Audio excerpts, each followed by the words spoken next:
Hi மக்களே, இப்போ நம்ம காலையில் என்ன வீடியோ பார்த்து பார்க்க போகிறோன்னா தேநீரை பற்றி தான் பார்க்க போகிறோம்.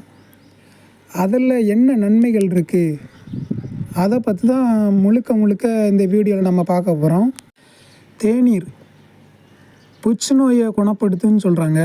சர்க்கரையோட அளவை கட்டுப்படுத்தும். அதில் போய் நம்ம பாலை கலந்து குடிக்கிறது.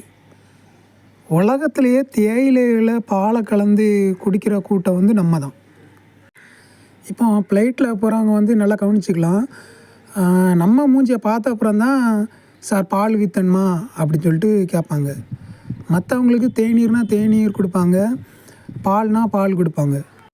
இப்போ வயசான ஒரு ஆள் வீட்டில் இழுத்துட்டு கிடக்குன்னா பேத்திமார்களை வாயில் பால் விற்ற சொல்லுவாங்க.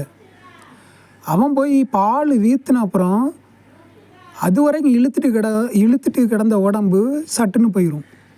ஏன்னா இவன் வீற்றின பால் நேராக போய் மூச்சுக்குள்ளாயே அடைச்சிரும்.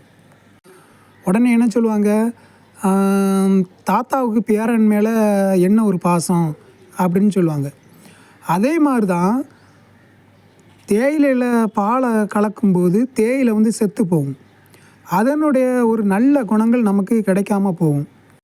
காலையில் குடிக்கிற ஒரு நல்ல பானம்னா தேநீர் குடிங்க, பிளாக் டீ குடிங்க, க்ரீன் டீ குடிங்க. அது உடம்புக்கு நல்லது மக்களே. வெள்ளை சர்க்கரை வந்ததுலேருந்து தான் புற்றுநோயோட அளவு அதிகரிச்சுன்னு சொல்லிட்டு ஒரு ஆய்வில் சொல்கிறாங்க மக்களே.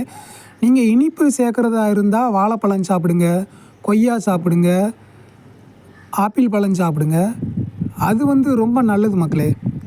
இப்போ நீங்கள் தவிர்க்க முடியல இனிப்பு சாப்பிடணும் அப்படின்னா நாட்டு சர்க்கரை எடுத்துக்கோங்க. அதில் கொஞ்சமாக தான் எடுத்துக்கோங்க.